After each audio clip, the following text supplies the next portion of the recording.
বাইকের সঙ্গে নিত্যদিনের সঙ্গী হেলমেট। বাইকের যত্ন নিলেও হেলমেটের যত্ন নেওয়া হয় না খুব একটা, অথচ অস্বাস্থ্যকর হেলমেট ব্যবহারে রয়েছে নানা রকম স্বাস্থ্য ঝুঁকি। মাথার ঘাম আর বৃষ্টির পানিতে প্রতিদিন ব্যবহৃত হেলমেট হয়ে ওঠে স্যাঁতসেঁতে, দুর্গন্ধযুক্ত আর অস্বাস্থ্যকর। ভেতরে জমে যায় জীবাণু, ছত্রাক, যা থেকে হতে পারে চুল পড়া, ত্বকের সমস্যা বা স্কাল্প ইনফেকশন। অথচ বাইকের যত্ন হলেও হেলমেট থাকে অবহেলিত, ধোয়া যায় না, শুকানোও যায় না। এবার হেলমেটের যত্নকে আরও সহজ করে দিতে চীনা প্রযুক্তির হেলমেট ক্লিনিং ভেন্ডো মেশিন নিয়ে এসেছেন এক তরুণ উদ্যোক্তা, যিনি দেশে এই প্রথম অটোমেটেড হেলমেট পরিষ্কারের সার্ভিস চালু করেছেন। আমি হেলমেট ইউজার। তো হেলমেটটা নিয়ে যেই সমস্যাটার মধ্যে বাইকারদের পড়তে হয়, তার প্রধান সমস্যা হচ্ছে এটাকে ওয়াশ করা, ক্লিন করা। কারণ হচ্ছে এইটা ছোট্ট একটা জিনিস। বড় বাইকটাকে আমরা ইজিলি যে কোনো জায়গায় ওয়াশ করতে পারি। কিন্তু হেলমেটটা ইউজ করতে গেলে আসলে একটু এটা বেশ ঝামেলাপূর্ণ একটা কাজ। কারণ প্রথমত বাইকের মতো আমরা বাইরে কোথাও থেকে ওয়াশ করতে পারি না এটা। আর দ্বিতীয়ত এটাকে আমাদের নিজেদেরই ওয়াশ করতে হয়। তো বাসায় ওয়াশ করতে গেলে যেটা হয়, এই হেলমেটটা শুকাতে সময় লাগে আমাদের 2 থেকে 3 দিন। এটা হচ্ছে সবচেয়ে বড় সমস্যা। চীন থেকে দেশে ফিরে প্রায় 7 মাস মেশিনটি পর্যবেক্ষণ করেন তিনি। প্রযুক্তি, ব্যবহার, সমস্যা ও দেশের বাজারের সম্ভাব্যতা বিশ্লেষণ করে সিদ্ধান্ত নেন দেশেই এই সার্ভিস চালু করবেন। তো এই মেশিনটা যখন আমরা পাই চায়নার একটা ফ্যাক্টরিতে, তো আমার মাথায় প্রথমে আসলো যে এইরকম একটা কিছু বাংলাদেশে এখনো পর্যন্ত নাই।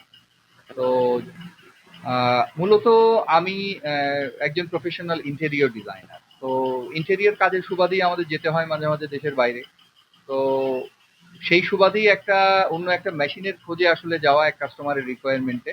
তো সেই ফ্যাক্টরিতে আমরা এই মেশিনটা প্রথম দেখতে পাই। তো এটা আজকে থেকে 8 থেকে 10 মাস আগে। তো তারা এই মেশিনটা নিয়ে তখন পরীক্ষা নিরীক্ষা চালাচ্ছে।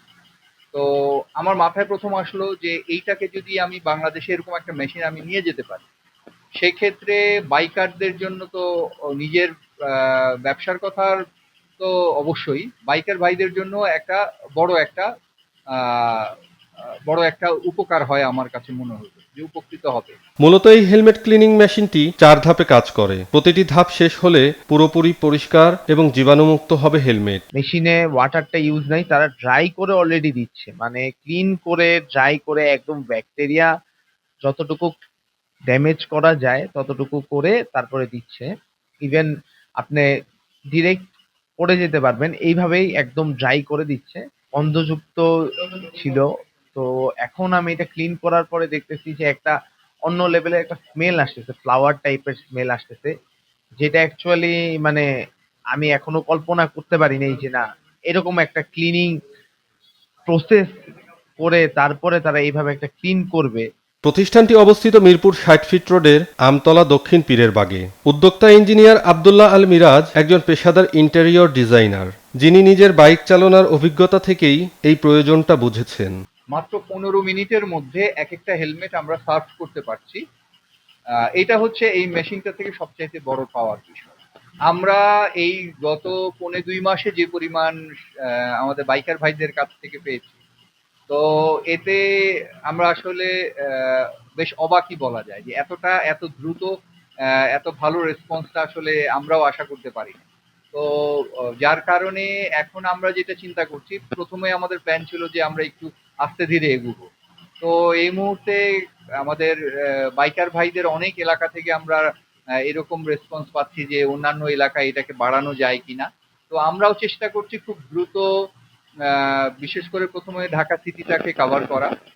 প্রাইম জোনগুলোতে আমরা হয়তো একটা করে মেশিন বসানোর আমাদের প্ল্যান আছে। নিয়মিত হেলমেট পরিষ্কার শুধু পরিষ্কার পরিচ্ছন্নতার জন্য নয়, এটি স্বাস্থ্যের সঙ্গেও সরাসরি জড়িত। তাই বাইক পরিষ্কারের পাশাপাশি হেলমেট পরিষ্কার রাখাও জরুরি। তন্ময় উদ্দৌলা, বৈশাখী সংবাদ।